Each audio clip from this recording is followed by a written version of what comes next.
Hello my beautiful souls, welcome to my YouTube channel psychic tarot Shivi triple eight. Dear, कैसे हैं आप सभी लोग? आई होप आप सभी लोग बहुत अच्छे हैं, बहुत अच्छे से अपना इनर वर्क कर रहे हैं। सो अगर आप मेरे चैनल पर आए तो रिक्वेस्ट करूंगी सब्सक्राइब करें इस चैनल को, एंड अगर आपको मेरा वीडियो पसंद आता है तो लाइक दिस वीडियो। सो आज हमारा फिर से ये वाला टॉपिक होने वाला है जो हम हर 8-10 दिन में करते हैं। 10 दिन पहले मैंने ये टॉपिक किया था, आज फिर से करने वाले हैं। देखते हैं कि आपके व्यक्तित्व के ऊपर क्या चर्चा हो रही है, कितनी शानदार चर्चा का विषय है आप। चलिए देखने की हम कोशिश करते हैं। सबसे पहले फटाफट से अपना अपना नाम लिख दीजिए कमेंट सेक्शन में, ठीक है।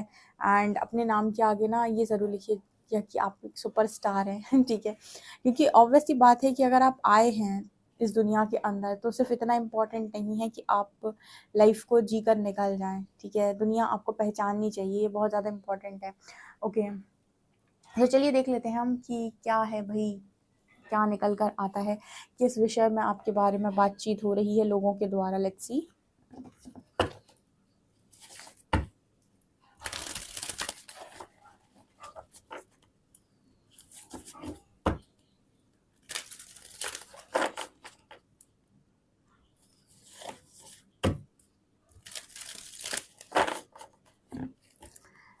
प्लीज़ गाइड कीजिए एंजल्स, मेरे जो भी व्यूअर्स हैं उनके बारे में क्या चर्चाएं हो रही हैं। Please guide me.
Okay dear, so आपके बारे में क्या बातचीत हो रही है? पहला ही कार्ड कंपटीशन का आया है। Oh my God, you know guys, आपके बारे में कुछ ऐसा है कि लोग आपसे इस वक्त बड़ा कंपटीशन कर रहे हैं।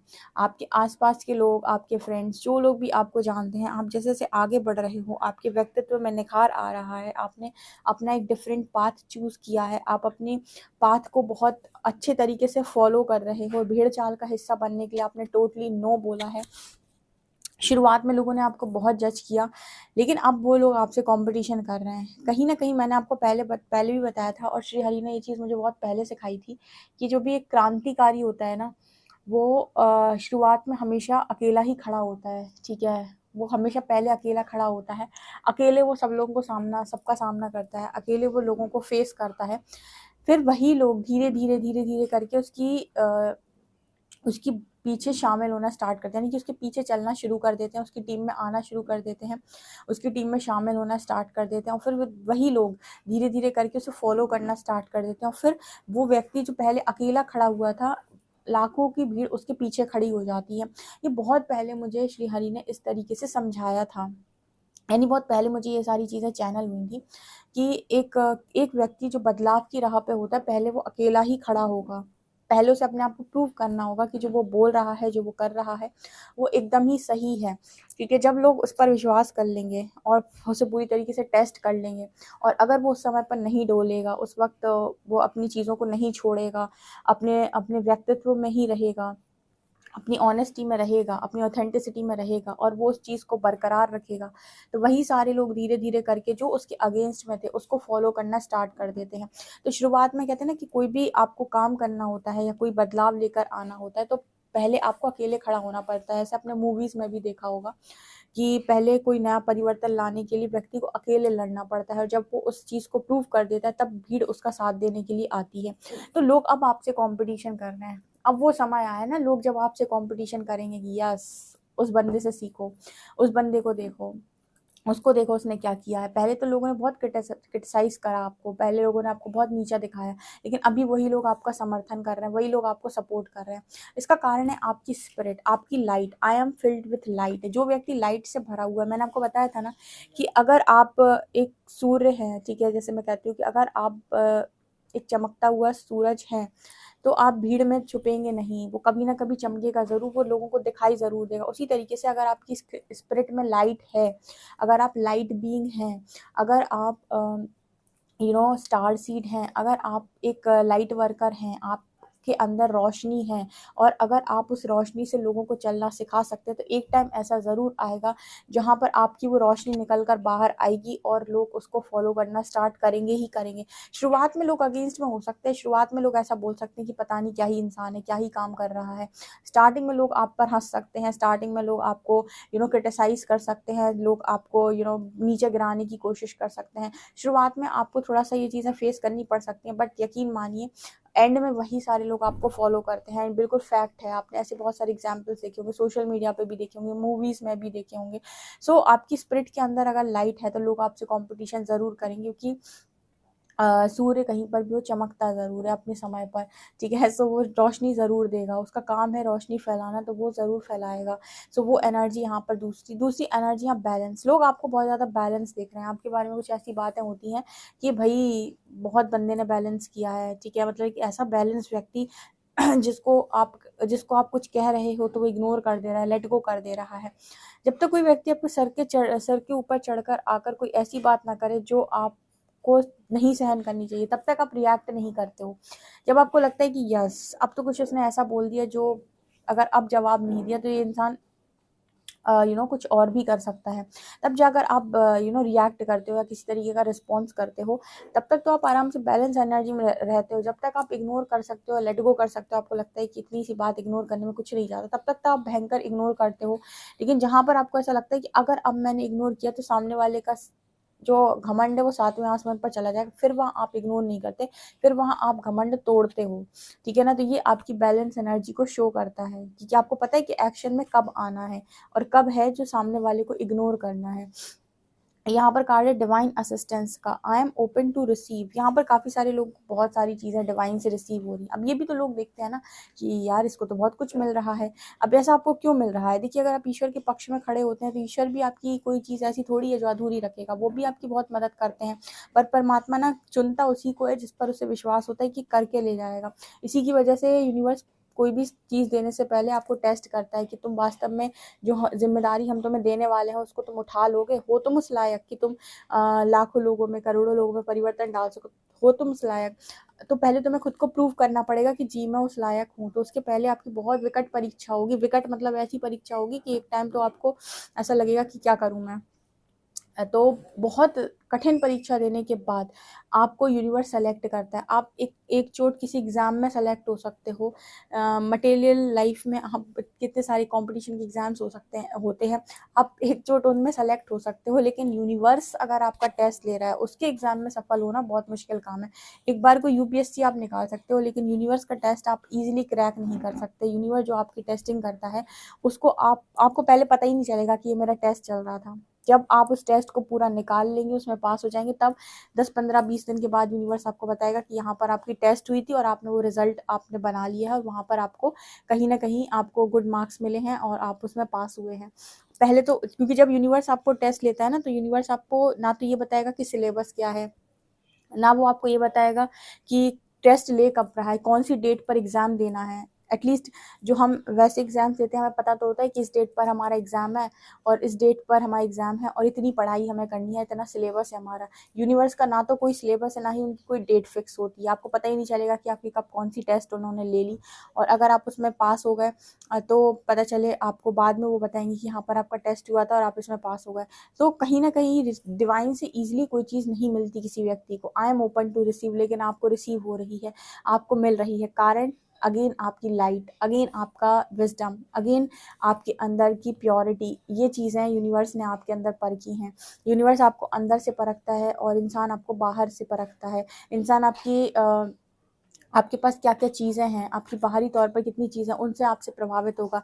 यूनिवर्स आपके अंदर क्या क्या बसा हुआ है उससे प्रभावित होगा। सो इतनी आसानी से आप यूनिवर्स का एग्ज़ाम क्रैक नहीं कर सकते, और जो बंदा क्रैक कर गया उसको यूनिवर्स बहुत कुछ देते हैं, ठीक है, सिखा सिखा के देंगे, बट देंगे ज़रूर, और सारी चीज़ें वो यूनिवर्स से रिसीव करता है। उस समय ना लोग सोचते हैं अरे वाह, इस पे तो परमात्मा की बड़ी मेहर है, बड़ी कृपा है, लेकिन किसी को ये नहीं मालूम है कि उसने कितने टेस्ट दिए यूनिवर्स के। तुम्हारे पास की हो तुम भी दो जाके, ठीक है ना। सो वो एनर्जी यहाँ पर है, यहाँ पर है सेंटर्ड एंड लॉन्जिंग। मुझे लगता है कि इस वक्त में आप जहाँ पर भी जाते हो, आप उस चीज़, आप केंद्र बन जाते हो। लाइक ऐसे समझिए कि आप कहीं पर भी गए तो आपको लोग नोटिस करेंगे ही करेंगे, आप बीच में आओगे ही आओगे, मतलब आप पूरी अटेंशन खींच लेते हो, अटेंशन सीकर बन जाते हो आप। भले आप हो नहीं, ठीक है, आप ऐसा इस इंटेंशन के साथ काम भले ही ना करो, लेकिन फिर भी अगर आप हो वहाँ पे, आप अवेलेबल हो वहाँ पे, तो लोगों का ध्यान आप पर पड़ना ही पड़ना, लोग आपसे प्रभावित होंगे ही होंगे। ये कारण भी होता है डिवाइन एनर्जीज़ का, क्योंकि कहीं न कहीं जब उन्होंने आपकी टेस्टिंग ली होगी ना, तो उन्होंने आपके अंदर बहुत कुछ परिवर्तित किया होगा, जिसके कारण आपका ऑरा ऐसा हो गया है कि लोग आपसे अट्रैक्ट भी होते हैं और लोग आपके व्यक्तित्व से बहुत प्रभावित भी होते हैं, राइट।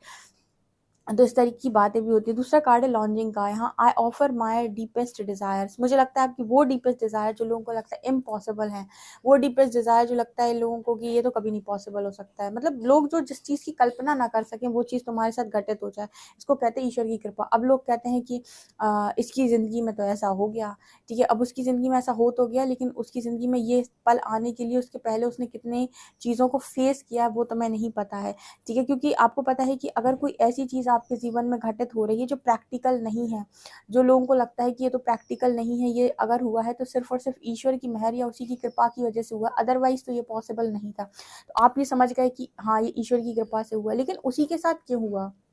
उसी एक पर्टिकुलर व्यक्ति पर ईश्वर की इतनी कृपा क्यों बरसी? कारण कि ऐसे ही नहीं बरसी होगी, ठीक है। परमात्मा किसी पर भी ऐसी कृपा तो नहीं बरसाते हैं। डेफ़िनेटली उस व्यक्ति ने वास्तव में इतनी परीक्षा, इतना टेस्टिंग दी होगी अपनी कि यस, यूनिवर्स को ऐसा लगा होगा कि वो डिज़र्व करता है, और जब उनको लगा कि ये डिज़र्व करता है तो उन्होंने वो इच्छा भी पूरी कर दी जो दुनिया की नज़रों में इम्पॉसिबल है, जो दुनिया की नज़रों में ऐसा है कि ये तो हो ही नहीं सकता, मतलब जहाँ पर दुनिया ये कह देती है कि इम्पॉसिबल, कभी नहीं हो सकता, वो चीज़ें भी पूरी हो जाती हैं। इसको कहते हैं हम डिवाइन की ब्लेसिंग बोल लो, या फिर डिवाइनली ब्लेस्ड बोल लो, जो भी है। सो यहाँ पर कार्ड आ रहा है क्लैरिटी का। Clarity is my birth right, ठीक है। जितना क्लियर तरीके से आप बात करते हो, जितनी क्लैरिटी के साथ आप बोलते हो ना, ऐसा लगता है कि आपके दिमाग में सब कुछ बहुत क्लियर है, बहुत क्लैरिटी है आपको। इस चीज़ से भी लोग बहुत ज़्यादा प्रभावित होते हैं, क्योंकि क्लैरिटी नहीं है आज के दिमाग में, आज के टाइम में लोगों के पास। वो समझ नहीं पाते हैं कि मेरे लिए क्या सही है, क्या गलत है, मुझे क्या करना चाहिए, मुझे क्या नहीं करना चाहिए। हर व्यक्ति जो भी उसकी लाइफ के अंदर सिचुएशन बनी होती है ना, उस पर बहुत ज़्यादा हड़बड़ा जाता है, बहुत ज़्यादा शेक कर जाता है, और एक क्लियर डिसीजन नहीं ले पाता है कि मेरे को क्या करना सही है। लेकिन वहीं पर आप जैसा इंसान जो डिवाइनली कनेक्टेड है, ठीक है, वो जब भी एक्शन में आएगा तो पहले वो सारी चीज़ों को एनालाइज करेगा, यूनिवर्स से कनेक्ट करेगा, सारे क्वेश्चन के आंसर मांगेगा, और फिर जाकर कोई एक्शन लेगा। तो आपके दिमाग में हर सिचुएशन को लेकर जो क्लैरिटी होती है, उससे लोग बहुत ज़्यादा प्रभावित होते हैं। कितनी क्लैरिटी के साथ इंसान बात करता है, कारण ऐसे ही नहीं करता है।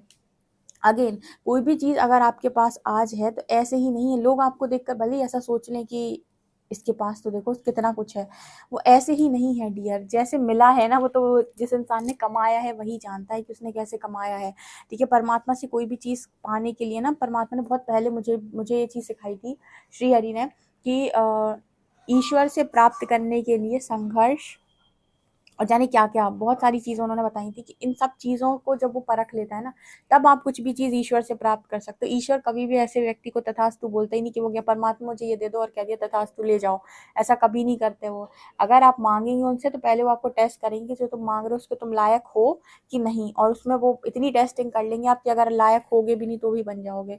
ओके, सो यहाँ पर क्लैरिटी का कार्ड है। तो आप जो कुछ भी कर रहे हो, लोगों के बीच में आपकी जो भी चर्चा हो रही है क्लैरिटी को लेकर, वो इसीलिए हो रही है क्योंकि उनको लग रहा है कि आपके पास क्लियर विजन है। लेकिन ये क्लैरिटी आपको कैसे प्राप्त हुई, कैसे आपने इसको अर्न किया, ये कोई नहीं जानता। मतलब संघर्ष के बारे में देखिए, जब आप सक्सेसफुल हो जाते हैं ना, तो आपकी सक्सेस की चर्चा होती है, कितना नसीब वाला इंसान है, उसका भाग्य देखो कहाँ ले गया। तब उस वक्त भाग्य की बातें हो जाती है, लेकिन कोई व्यक्ति ये नहीं देखता पीछे पलट के कि उस व्यक्ति के जीवन में संघर्ष क्या था, या फिर उसने क्या फेस किया है पास्ट में। ठीक है। यहाँ पर ऑनरिंग का कार्ड है, I am kind and loving. इस वक्त में लोग आपकी काइंडनेस से, आपकी लविंग एनर्जी से बहुत ज़्यादा प्रभावित हैं। लोग ज़्यादा से ज़्यादा आपसे बातचीत करने में इंटरेस्टेड हैं, बात करना उन्हें आपसे बहुत अच्छा लगता है, आपसे बात करने में उनको बहुत खुशी प्राप्त होती है।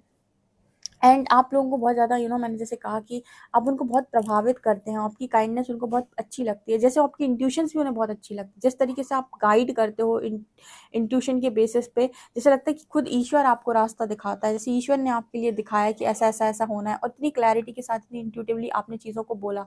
तो इस चीज़ से भी ना लोग बड़े प्रभावित होते हैं। जैसे फॉर एग्जाम्पल कोई आया आपकी तरफ, उसको कोई मदद की ज़रूरत थी, आपने उसकी मदद की और बहुत क्लैरिटी के साथ उसको आपने मदद की, तो कहीं ना कहीं आपके इंट्यूशंस को लेकर भी लोग ऐसे सोचते हैं कि इसको जैसे परमात्मा सीधे सीधे रास्ता दिखा रहे हैं, कारण कि उसने अपना कनेक्शन परमात्मा से बनाया है। आप भी बना सकते हो, कोई भी इंसान बना सकता है, ठीक है। आप लोगों से बोल भी सकते हो कि तुम बना लो, ईश्वर मेरा अकेले का थोड़ी है, ईश्वर सबका है। तो कोई भी इंसान ईश्वर से कनेक्शन बना सकता है, लेकिन ईश्वर से कनेक्शन बनाने के लिए आपको बहुत मेहनत करनी पड़ती है। तो अगेन, जो मैंने कल की रीडिंग में अपने गाइड किया था, शिव जी की रीडिंग इसने नहीं देखी, ज़रूर देखें जाके, कि कोई भी चीज़ का शॉर्टकट नहीं होता है। अगर आपको बहुत अच्छे से कोई चीज़ बहुत सही तरीके से बहुत अच्छे स्तर पर जाके करनी है, तो उसका कोई शॉर्टकट नहीं है, उसके लिए आपका खुद का एक्सपीरियंस ही काम आता है। बाकी सारी चीज़ें तो ये है कि आपने सोचा कि अरे मैं ऐसे ऐसे कर लूँ, तो वो चीज़ आपकी कहीं ना कहीं झलक जाएगी कि ये व्यक्ति ट्रेंड नहीं है, एक्सपीरियंस्ड नहीं है, सिर्फ और सिर्फ ऊपर ऊपर की बातें कर रहा है, ठीक है ना। और अगर कोई व्यक्ति वास्तविकता में होगा उस तरीके का, तो वो आपको समझ में आ जाएगा। यहाँ पर इवोल्यूशन का कार्ड है, आप बिल्कुल एनलाइटन हो चुके हो, लोग आपको एनलाइटनमेंट में देखते हैं, आपकी विजडम से बहुत ज़्यादा वो लोग प्रभावित होते हैं, क्योंकि आपने अपने आप को बहुत बदला है। इवोल्यूशन के कार्ड में कमल का फूल दिखाई देता है, जो एनलाइटनमेंट की बात करता है। एनलाइटनमेंट हो चुका है बहुत सारे लोगों का, बहुत क्लियर विजन उनके पास है, और मतलब लोग उनको बहुत ज़्यादा ना स्पिरिचुअली इवॉल्व देख रहे हैं। जैसे अब स्पिरिचुअल लाइफ में आपने बहुत सारे लेसन्स को लर्न किया है, बहुत कुछ आपने सीखा है। जो सीखा हुआ इंसान होगा बहुत अच्छे से सिखाएगा आपको। जो टीचर को सब सारा कोर्स क्लियर होता है ना, वो बच्चों को बहुत क्लैरिटी के साथ पढ़ाता है। और जो जो टीचर जो सुबह पढ़े और शाम को बच्चों को पढ़ाए, उसको देखना, वो कई बार आप उससे क्वेश्चन पूछ लोगे ना कुछ, तो वो आपके आंसर नहीं दे पाएगा, कारण क्योंकि उसने सुबह से पढ़ा था और शाम को तुमको पढ़ाया था। लेकिन जो टीचर ऐसा है कि जिसको पूरा ज्ञान है, जब वो आपको पढ़ाने बैठेगा ना, आप उससे बीच में से सिलेबस में कहीं से भी कोई भी क्वेश्चन पूछ लो, आपके कोई भी क्वेश्चन का वो आंसर दे देगा, कारण क्योंकि वो सुबह का पढ़ा हुआ शाम को नहीं पढ़ा रहा है, वो ऑलरेडी नॉलेजेबल है, उसको पूरे सब्जेक्ट का ज्ञान है, ठीक है ना। तो ये डिफरेंस होता है एक फ्रॉड टीचर में और एक रियल टीचर में, क्योंकि रियल टीचर से जब भी आप क्वेश्चन करोगे तो वो आपके क्वेश्चन का आंसर दे देगा, ठीक है ना। सो ये चीज़ मुझे यहाँ पर नज़र आ रही। अगेन, यहाँ पर बहुत सारी प्रॉस्पेरिटी है आपके पास, एंड लोग देख रहे हैं कि बहुत धनवान हो गए हो, बहुत पैसा वैसा कमा रहे हो, ठीक है। इतना पैसा वैसा कमा रहे हो तो पार्टी वार्टी मुझे भी दे देना।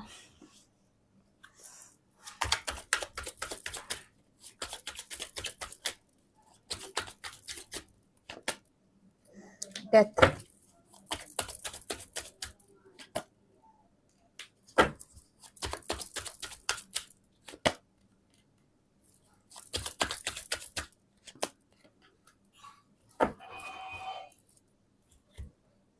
यहाँ पर अगेन सन की एनर्जी है, यही तो मुझे बहुत अच्छा कार्ड लगता है। यहाँ पर पॉजिटिविटी है, यहाँ पर किंग ऑफ वॉन्ड्स की। देखिए, यहाँ पर ऐसा नजर आता है कि लोग आपको मैस्कुलिन और फेमिनिन दोनों एनर्जी में देख रहे हैं, अट्रैक्टिव भी देख रहे हैं, स्पेशली लव की एनर्जी में देख रहे हैं, क्वीन ऑफ कप्स, बहुत प्यार आपके अंदर, आपके भीतर। ये भी देखा जा रहा है कि आप पुराने जैसा तो आपके अंदर कुछ नहीं बचा। डेथ की एनर्जी दिखाती है कि पुराना जो कुछ भी था आपके अंदर सब खत्म, सब कुछ नया निकल कर आया है। बहुत ही ज़्यादा पैशनेट, एक्टिव, एनर्जेटिक ऐसे लोग आपको दिख रहे हैं, ऐसी बातें आपके बारे में हो रही हैं। खुश हो आप अपनी ज़िंदगी के अंदर, ना आपको इससे मतलब कि ये सही है, ये गलत है, ये अच्छा है, ये बुरा है, ये सब ये जो फालतू की बातें थी गॉसिपिंग, इनसे तो आप बहुत ऊपर उठ गए। ना आप किसी को जज करते हो कि ये अच्छा है, ये बुरा है। अगर वो अच्छा है तो अपने लिए अच्छा है, अगर ये बुरा है तो इसके साथ कुछ ना कुछ तो ऐसी प्रॉब्लम है जो इसको बुरा बनाए हुआ है, तो ये भी अच्छा बन सकता है। यानी कि इम्पैथी है, दोनों साइड को देखना, ये चीज़ मुझे नज़र आई। अंत में गाइस, चर्चे उसी की होती, मैंने अपना चमकता हुआ सूरज। डेफिनेटली अपनी इस एनर्जी को क्लेम करें, और वीडियो पसंद है तो like this video, subscribe my channel. Thank you guys.